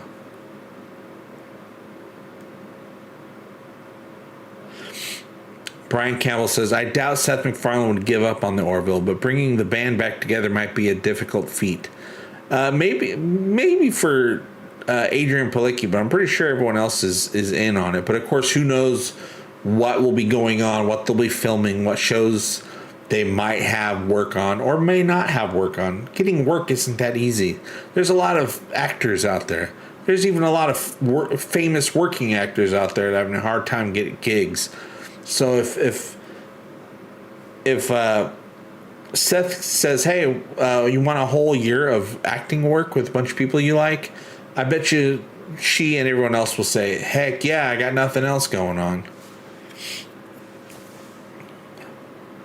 Ooh, Alan Tudyk as Yaphet. That's good too. I like Alan in anything. You know, it was a fun show talking about superheroes. Powerless. I think it was called Powerless. They only did one season, but it's about a bunch of people that work that just work in a city that, superheroes exist. Batman exists. Superman exists. All the superheroes exist, but these are just people that have to work at a place that promotes superheroes or something. I can't remember where they work. Some place that in the sidelines kind of works with superheroes for some reason. And so all the superhero stuff's going on around them, but they're just normal people trying to be at work. They're at work. Powerless. I think it's available to stream on one of the streaming services. The only superhero content I'm still watching is The Boys. The Boys is a lot of fun. One thing that's great about The Boys is it's new. It's different. It doesn't have a million years of history. It's a fresh universe, so you can stay caught up on what's going on. You don't have to watch 1,000 hours of movies just to understand some side reference that one of the heroes made. We Were Heroes. Why does that sound familiar? We Were Heroes. Did I see that? That sounds familiar. Should they recast Yaphet or just make a different character entirely? I vote for a different character entirely. You could do it with Yaphet. Yaphet can split. He talked about splitting a couple times in the Orville. Once when he was explaining how jellies reproduce, and then actually twice. Well, no, Kelly, what was it? They were talking to Yaphet, or he wanted to ask Yaphet if he was going to reproduce, and she said, "You're not legally allowed to ask that," as a little joke. But yeah, he could just split and become two jellies. And then we get two Yaphets. What?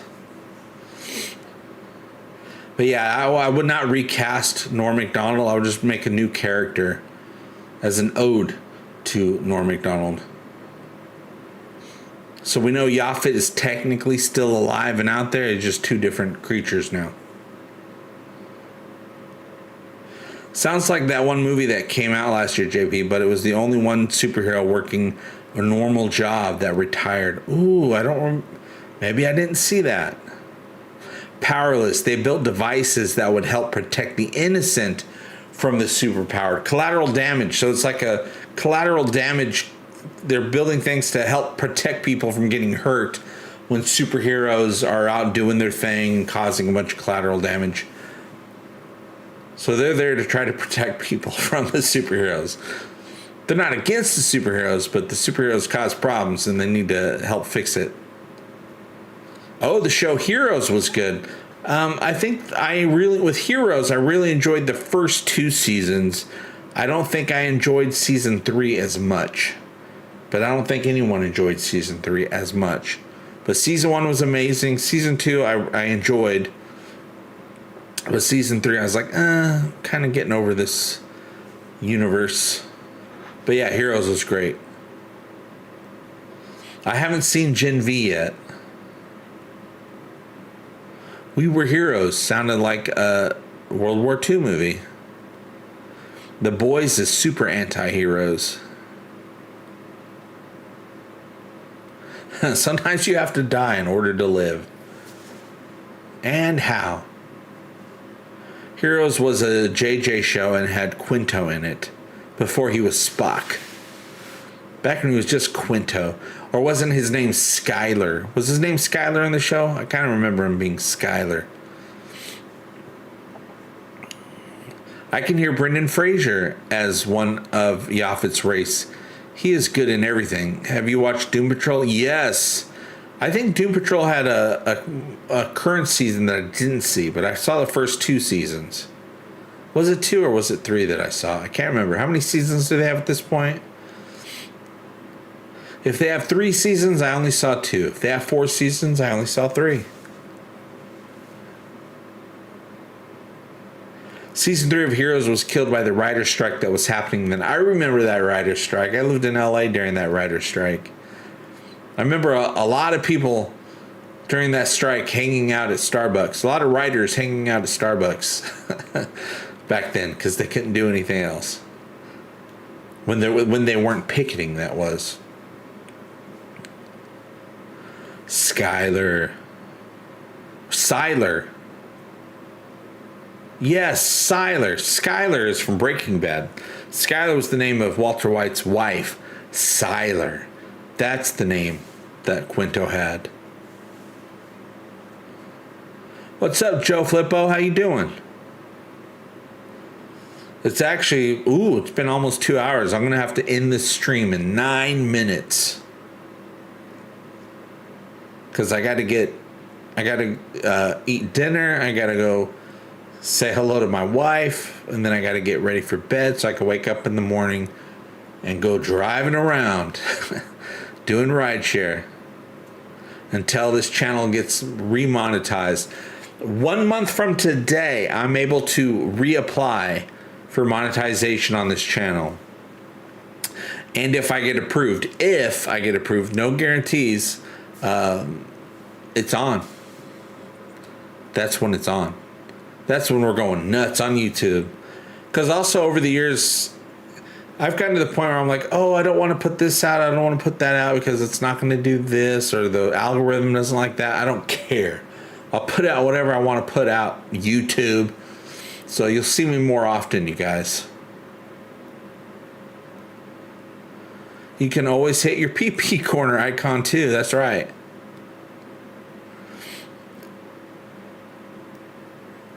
Thanks for the stream, JP. Thanks, Sci-Fi Nation. Hope the tubes of poo realize they messed up by taking your rent money away, bud. Yeah, they messed up. I'm sure they'll never realize it. But I'll realize it. I realize it right now. As we try to keep these lights on here. Yeah, I get a little bit through Patreon. Patreon has not I don't think Patreon can demonetize you. But that's just like a phone bill. I could pay a phone bill with Patreon. Photons are good. Yeah, the weather is going to be good tomorrow. It's actually going to get up into the 50s degrees wise, and I think it's going to be sunny. I like it. I prefer it cloudy and not rainy. I like it dry weather, but cloudy is good. When you're driving around and that sun's coming through, shining on you, it can get dangerous, but on a cloudy day, it's all pretty good. But also, it's hard to get any good rides right now because of the holidays. The whole holiday season has really made things really tough. But eventually, I think once school goes back and people are back at work fully, no more holiday vacations, then I think it'll go back to more normal and be able to hopefully raise close to enough money to pay the rent. I'm walking on sunshine. Whoa. News on the Orville is that it's not canceled, T. Stoney. Don't believe the BSers on the internet that make assumptions and put videos out in order to get clicks. They don't care if it's true or not. And there's no repercussions for putting out lies or falsehoods. Even if they don't know it's a lie, it's false. But there's no repercussions for that. But the Orville is not canceled. They are planning on coming back, but it is going to be a while.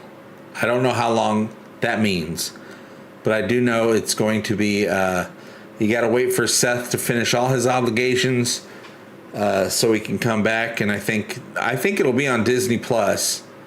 I assume. I don't know if that is a fact. I'm making an assumption that it'll still be on Disney Plus because I think that's the best platform for it. But Disney has time to save up money in order to produce a season, which is good. I think that's probably what got them to give the green light. Nothing's official as far as putting out on the internet. But I think they have time in order to save up money to pay what it costs. Though if I was Seth MacFarlane, I would dig deep into my pockets and pay for the whole thing, because then he'll make all the money once it airs. If I was him, I'd use all my fortune. If he has a fortune, I'm sure he's got something saved in the bank. Produce the whole thing himself, and take all the revenues that come in from it. But I don't think that's happening. I mean, it could have. Some way, somehow, they're coming back. I don't know all the details. That's right. Make sure they don't stroke the pander stone. I don't think they would. That's one thing the Orville doesn't do, is they don't pander. Merchandising. Oh, we need some more merchandise. I want legit Orville toys. I want some Todd MacFarlane Orville toys. Spaceballs.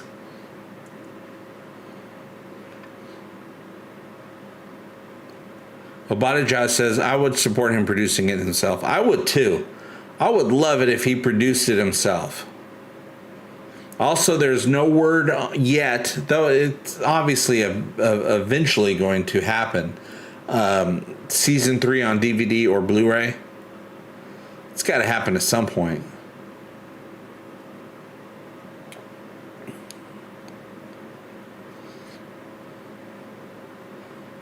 Yeah, there's probably going to be more Cosmos, because Seth has to not only,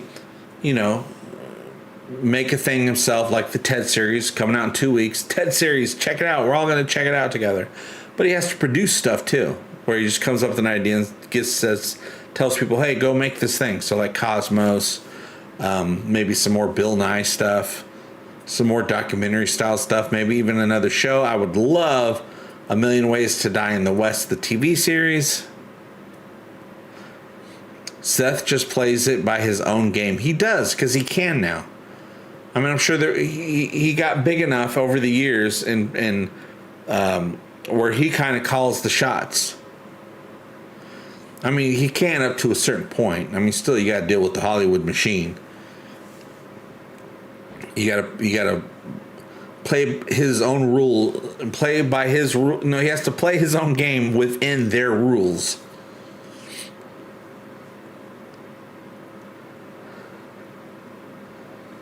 He doesn't care enough to people's feelings. I find his middle ground standing refreshing.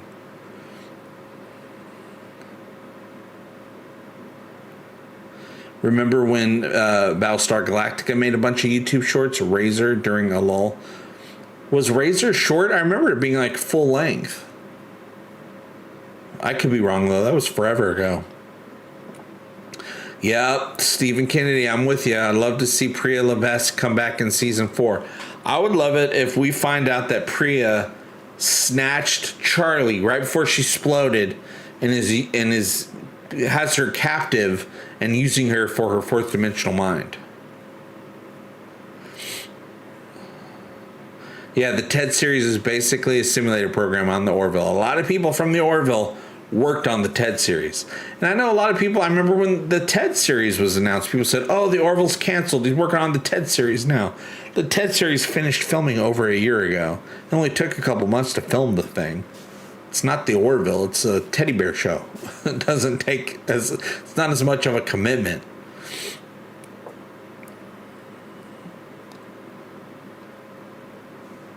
For its worldwide coverage, D Plus would be okay, as would Amazon or Apple.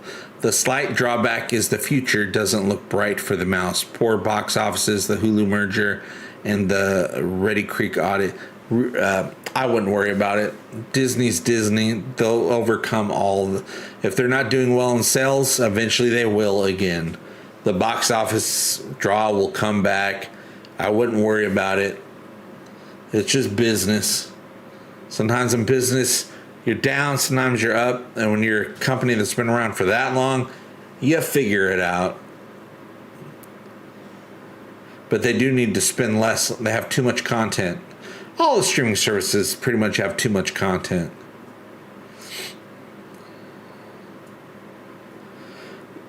A Million Ways to Die in the West is on a streaming service. It might be on Peacock. I know I just saw it recently on one of the streaming services, but I can't remember which one because there's too many damn streaming services.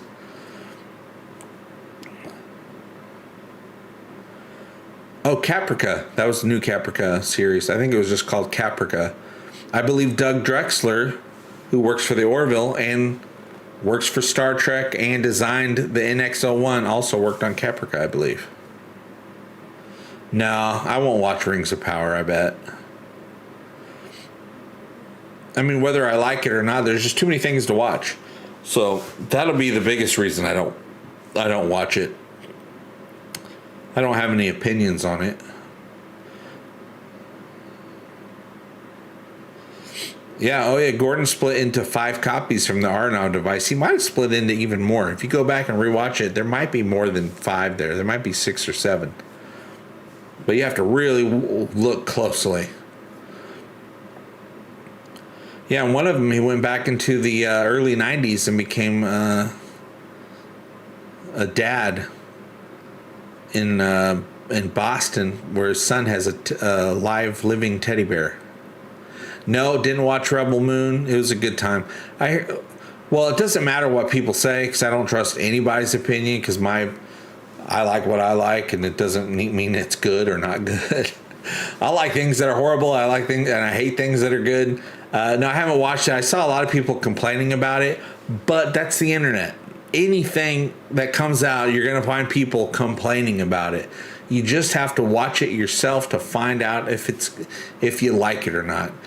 And even liking something might just depend on what mood you're in that day. But a lot of people are just crapping on everything. And that's why I stopped reviewing anything except for like the Orville or Fuzzy Door production stuff, because everything else, the audiences are bad. They're crapping on everything, whether it's good or not.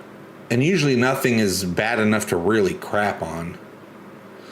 Everything you watch, every movie, every TV show, everything is really hard to make. So I never crap on anything. I just can say, I wasn't in the mood. I didn't enjoy it. But that could have been me. You never know. I did watch a movie I didn't like, though. The other night, I watched that new movie, May December, with Natalie Portman and Julianne Moore. Might have been on Netflix. I didn't care for it. I thought it was kind of a pretentious movie, in my opinion. And I thought the cinematography was very pretentious on it.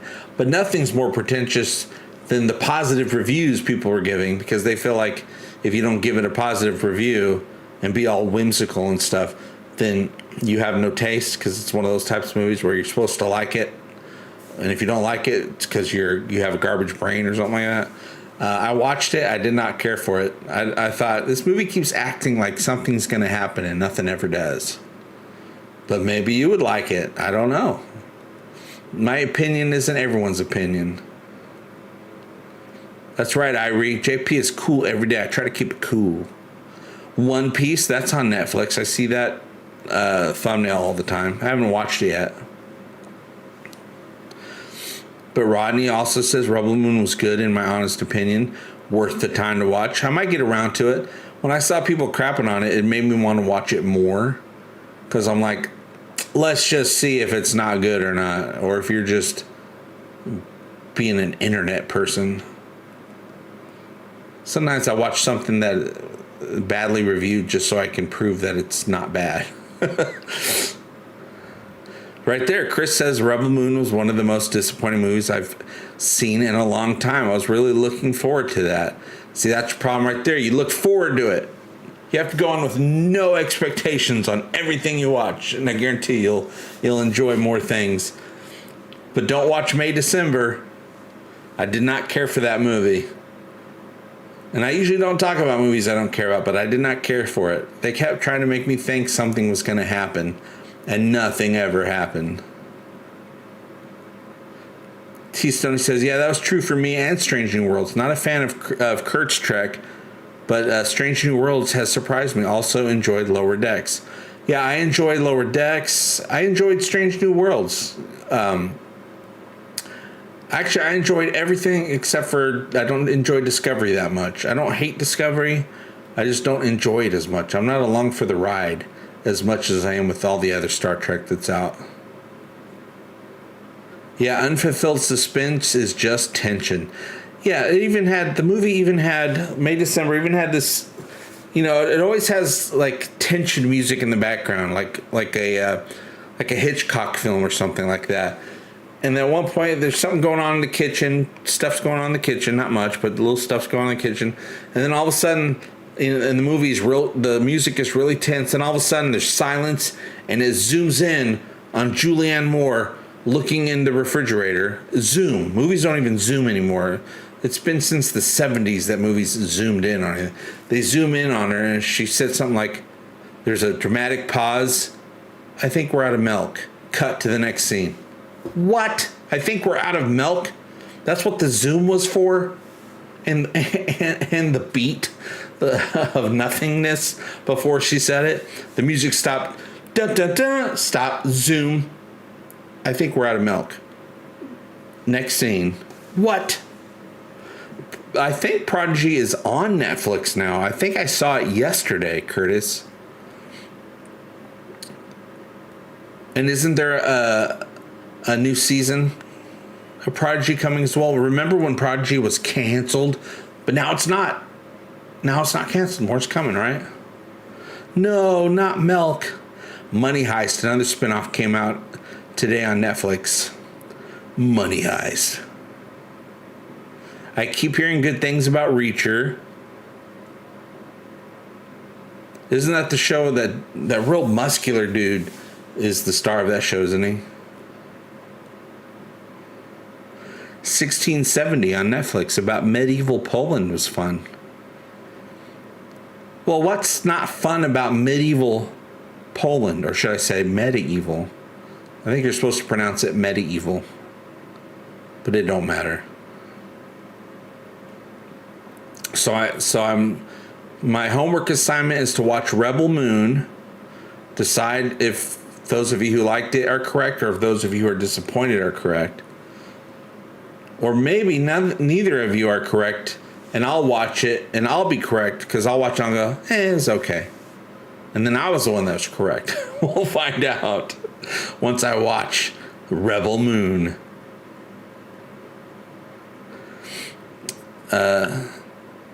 Abadijah says, I am pleasantly surprised with Percy Jackson on Disney Plus. The show has been pretty good so far. Oh, so it's a show. It's a series, not even a movie, huh? It's hard to tell nowadays. A lot of things, there's so many movies and series, and the series look like they should be movies. Like, there's a lot of times I'm like, ooh, that looks good. What's that? And I'll click on it. I'm like, oh, 8 episodes. I thought it was just going to be a movie. Maybe I'm just too busy to watch things. Maybe it's my fault. It could be my fault. Oh, goodness, I went over, you guys. I probably need to end the stream. So we had a great chat. Just a reminder, okay? The Orville is not canceled. Don't believe the internet. The internet lies. There's no official announcement about the next season of the Orville, but the Orville is not canceled. They are working on coming back, but it's gonna take some time. It's not one of these situations where it's a new year, a new season. The show is too big for that. They're making 10-hour movies. 10-hour movies take a while to develop and to film and to edit and to promote and to put out, especially when you have to wait because Seth has a bunch of other things he has to get done first, and Disney has to save up money. I assume Disney has to save up money to pay for a new season, which is probably why they said, okay, you're making us feel a little bit better. We can wait a while. We can get our money situation back in order, and then we can give you some money. Or maybe Seth decided to pay for the whole damn thing himself because I know he loves the show that much.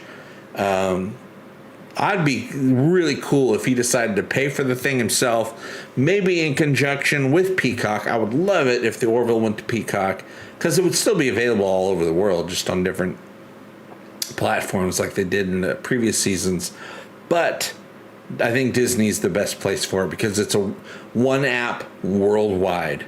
I think that's, with all the competition there is out there, I think that's the best way to do it. That we'll have to wait and see. But I do know that they are coming back. I just don't know any of the fine details as of yet. But when I do, you will know as well. And I'll see you guys very soon. Let me figure out how to stop this streaming from happening because OBS changed their layout a little bit with extra buttons. So I'm going to go ahead and stop the streaming service now.